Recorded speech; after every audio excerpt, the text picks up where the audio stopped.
that's already a sick fight card. Obviously, with Tom Aspinall and Cyril Gane, Jailton Almeida and Volkov being the co-main event, if they are, just being on the fight card, they're going to be a backup fighter if anything happens to the main event. What's your thoughts on Volkov versus Gane?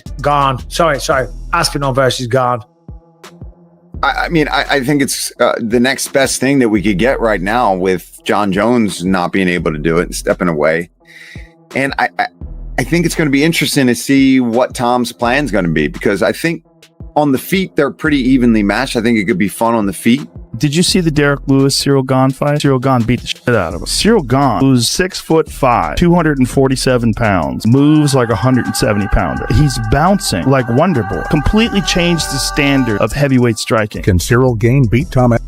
The MMA world is already buzzing, with many predicting that Tom Aspinall will dominate Cyril Gane in their upcoming showdown.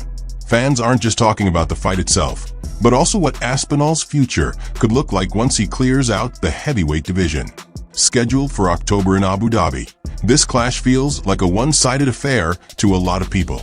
With Aspinall's lightning-fast hands, sharp boxing, relentless ground game, and his seamless ability to switch between striking and grappling, many believe Gane simply won't be able to survive for long.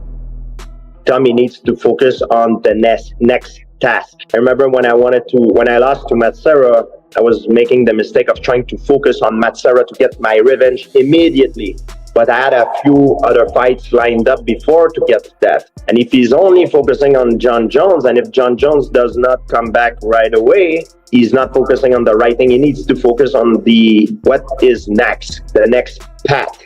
Because the rest, it's a distraction, and things that needs to be done will be done. I don't know what John will do, but as a fan, I would love to see this fight. I mean, because in terms of legacy and accomplishment, John Jones is the best, you know what I mean? And I understand Tom from his point of view that he's a proud fighter, he wants to be the best, but now it's all depend on what John want to do. If John Jones, Tom Aspinall, I love... Weird you mention both of them at the same time like that. Of course. You put them together. Well, they need to fight to find out who's the best guy.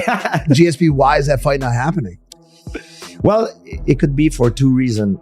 It's either that John Jones is using a strategy to have more money. You could say it, GSP. Go for it. Come on, say what you want to say. But I think that's why he's doing it. Okay. If he's doing it just to hold the title, to serve the wave, this is not. And if he has no intention of coming back, that's not right. But if he does it for as a strategy to have more money, I can understand why. But I think that the UFC needs to do something to get things moving. Either pay him what he wants, or make negotiation happen, or get things moving. Because athletes as a window, they can't wait forever. And when that window is passed, your money-making machine is broke, is finished. Gun to my head, if I had to choose, I would probably say John Jones would win. Wow. It's all I've seen him do. I've seen him fight. He's right. He's everyone. This is always the next best guy. This guy's going to beat me. This guy's going to beat John Jones. And what does John do? He vanquishes him. He beats him. They said it about Gustafson. They said it about Gustafson. Said it about me. Said it about Rashad. Said it about Rampage. Said it about Cyril Gane. I mean, he dirtied Cyril Gane up. I mean, the man been away for 100 years and walked through Cyril Gane like he was like Cyril Gane was me. That was embarrassing, DC. DC, that was embarrassing. DC, that was embarrassing. I be trying to stay off of Cyril, man, because I like Cyril. Yo, when Cyril's on the ground and he looked at him I was like, he looked like he saw a ghost. He was so in awe of John that he couldn't even compete with him. I was like, bro, he about to fight for the world title again. Imagine if Cyril Gane win and John go, okay, I'm back. Yeah. Boy, that would piss somebody off. That would piss people off.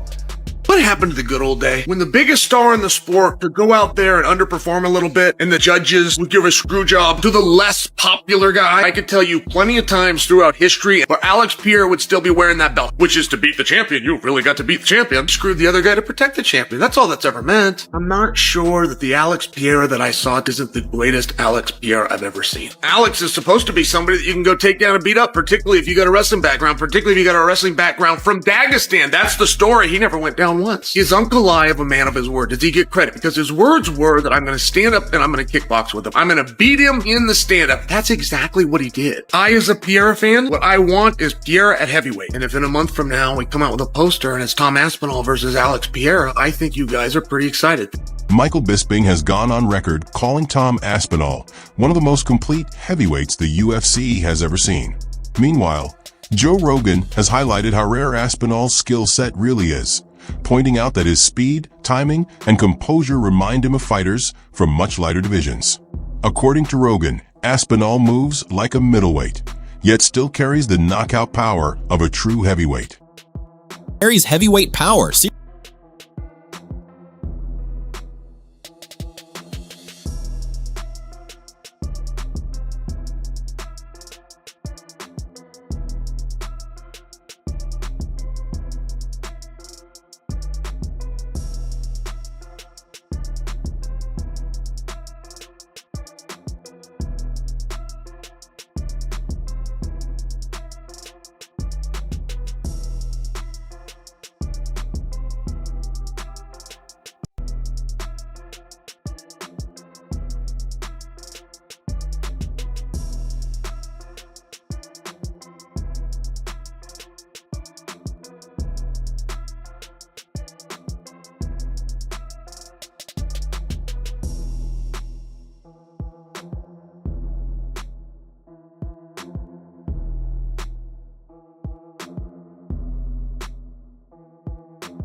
We finally got Tom Aspinall, Cyril Gane. Chill, we've been screaming about this Tom Aspinall, Cyril Gane for a long time. UFC 321, Tom minus 325, Gane plus 260. We finally got the fight, but the world doesn't seem to believe, Chael, that it's a close fight. And I don't really agree with that line. I think this fight is much closer. Tom Aspinall minus 325, Cyril Gane plus 265. Tom Aspinall is the undisputed heavyweight champion of the world. What's the first step for him? You give him the one contender, Cyril Gane. Cyril Gane is somebody that's a big heavyweight, that's very agile. I don't think Tom Aspinall gets rid of him right away like he has with other people. And I think that'll be a big indication if John Jones wants to come back and reclaim that bout once again. I think you're absolutely right. Fight that makes sense. Tom Aspinall, Cyril Gane. Let's make that happen. Cyril Gane is, people forget how fantastic he is. A guy that can kind of float around the octagon, touch you, kick you, hit you with elbow. He's just a complete game. But man, Tom's movement, his boxing, speed, and his power, it's very, very difficult to doubt this man. Cyril Gane brings a different challenge altogether. He's a polished striker, known for his smooth footwork and pinpoint accuracy inside the cage. However, the shadow of his grappling weakness still lingers.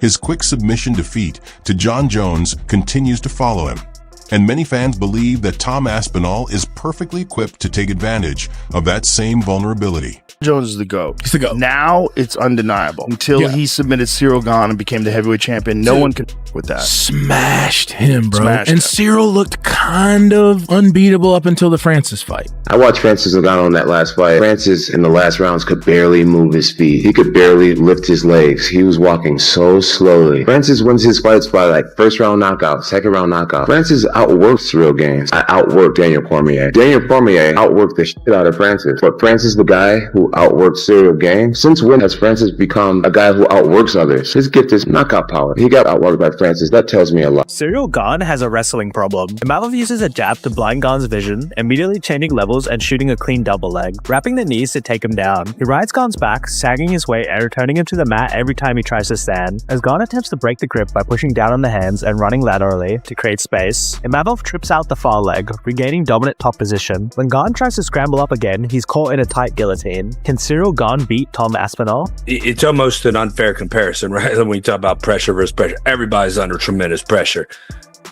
But I guess when you kind of look at it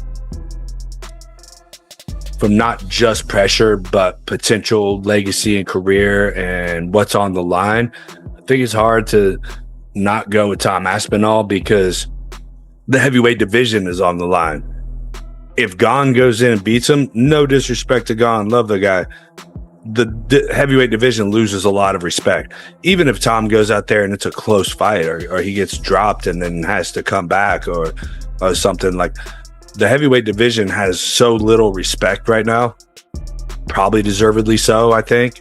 With Gane getting his third title shot in a couple years, like Tom has to show that he is the heavyweight division. He has to prove that to the world. Like, I am, the heavyweight division's not just shit, but like, I'm so good that the heavyweight division is shit, right? This is kind of his thing that he has to go out there and prove to the world. And if he goes out there and loses to Gane, the division already is not respected. That brings Tom down significantly, I think, right? And of course, the potential John Jones fight, which is whatever, who knows, right? Like, how he beats Gane, assuming he does, may play a factor too. Like, if it turns out to be a close fight, again, John's going to be on his phone with Twitter open watching this fight, like just waiting for Tom to fuck up and get dropped, get leg kicked and limping a little bit, or you know what I mean? Most fans are convinced that if Aspinall drags this fight to the canvas, it's essentially over. But the discussion goes beyond just beating Cyril Gane. Supporters are asking a bigger question. What comes next? In many ways, Tom Aspinall has already worked his way through the top of the heavyweight roster. He's taken out names like Curtis Blades, Sergey Pavlovich, Alexander Volkov, and Marcin Tybura. If Gane ends up added to that list, the division starts to look thin. And when it comes to John Jones, for a lot of fans, that's not even a real option anymore. It's not a conversation. So. Tom should be able to take him down if he chooses to. So if Cyril Gane isn't training in Dagestan for 2-3 months, years, days, weeks, or Arkansas, brother. Yeah, he's just go down there with Brass. Mitchell, get up there with Brass. If he's not just solely working on his grappling, then he's a fool. Yeah. And by the way, Tom's probably got bigger power. Tom might just knock him out on his feet as well. And I'm not saying that Cyril can't be a force and Cyril can't compete and Cyril can't surprise us all, because he can. And Tom knows that. That's why he'll train accordingly. But the grappling is a big question mark. Big question mark. And I think if we're talking about their styles too, I think the one thing that you can give Cyril, other than maybe his unorthodox movement, the way he switches stances quite a bit, he kicks more.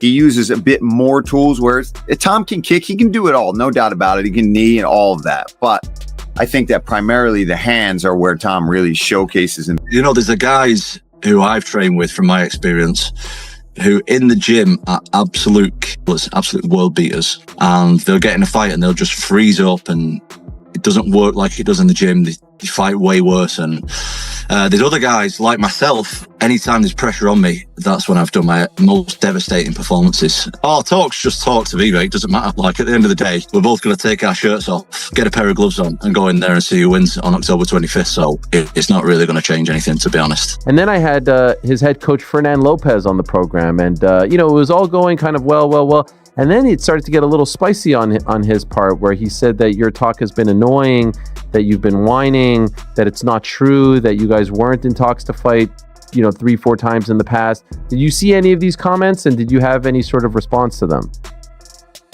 Well, somebody told me about them. I didn't see them. I'm trying to I try and stay off social media when I've got a fight coming up. So I'm not like reading through all the time. My response to them is, with all due respect, I respect coaches so much, especially really high level coaches.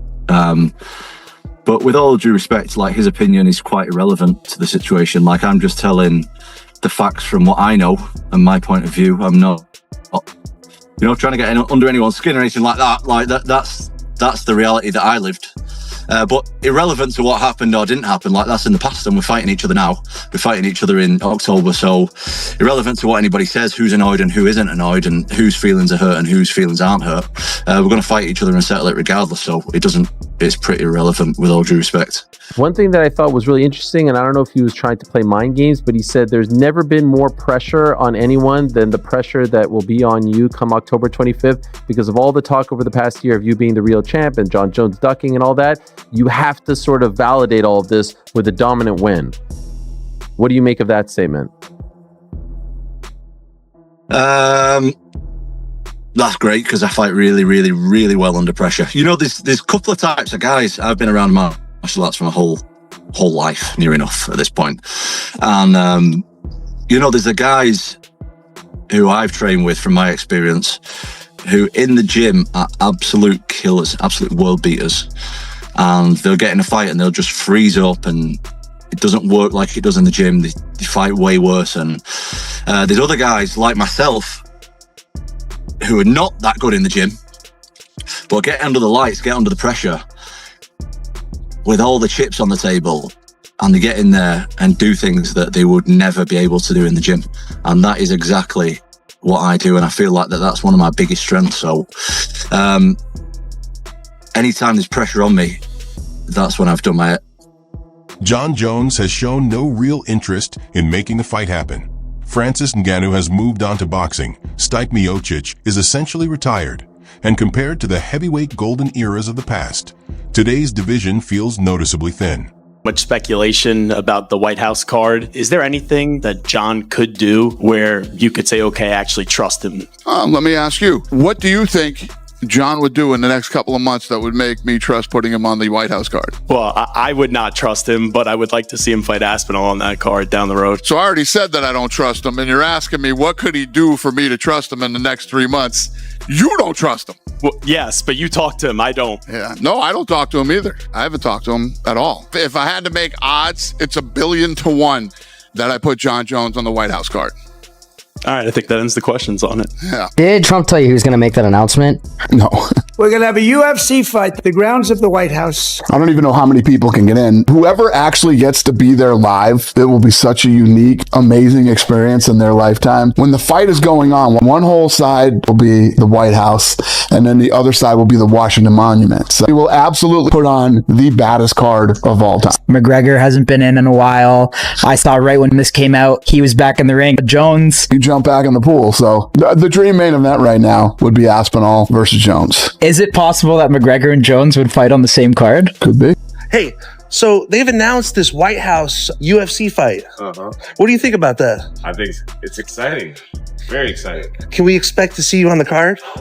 I can't promise anyone anything, but I have a very strong feeling that I'll be on that card. But who would you take on? Who would be your dream opponent? I would want to take on whoever's holding the belt at the end of the year. Yeah? Yeah. Any possible names you think? Well, you know, I mean, as of right now, the champion is Tom Aspinall, but we'll see who's the champion at the end of the year. I feel like it'd be only fitting to have an American guy fight for the championship that night. I'd be willing to put it all on the line. Nice. That's why this fight is being framed as more than just a title defense. If Tom Aspinall demolishes Cyril Gane like so many believe he will, the UFC may be forced to look outside of the usual heavyweight names for new challengers. Fans are already speculating about light heavyweights like Magomed Ankalaev moving up, or rising contenders like Jailton Almeida being pushed into the spotlight just to give Aspinall something fresh. Não sou eu se você quer parar. Bukov não pede, Cyril Gane tá fazendo filme, né? O Pavlovich já lutou com ele já tá com luta marcada. O cara que tá sobrando ali sou eu na divisão, e o cara que tá alfineta com aço sou eu. Eu já mandei até mensagem pra ele no direct, sou crítico dele. Mas ele não viu, ele viu a história do meu empresário, mas não viu meu stories. Eu marco ele nos stories. Eu sigo, na verdade, eu sigo no Instagram, eu vejo todos os treinos dele que ele faz. Então já virou ali como se fosse um dever de casa pra mim. Entendeu? Então, o cara que tá alfinetando isso sou eu. Tá mandando as mensagens, postando no Twitter, né, usando as redes sociais para poder promover a luta, né, porque assim começa, na verdade. Então, mas eu não vejo, tipo assim, eu não vejo mais ninguém de luta com o clássico. Eu vejo em vários podcasts, várias entrevistas que ele fala. Ele sempre fala meu nome, né? Então, bora tirar da boca, colocar no papel, para poder me dar um contrato de lutar comigo. Mas a sua luta boa, e o que eu vejo de Tom Aspinall é o cara que não luta 5 rounds. Ele nunca lutou 5 rounds. Né? Tem uma luta que ele fez, mas é antiga, basicamente. Ele cansa a partir do segundo. Né? E Tom Aspinall nunca foi testado para lutar a mais de 3 rounds.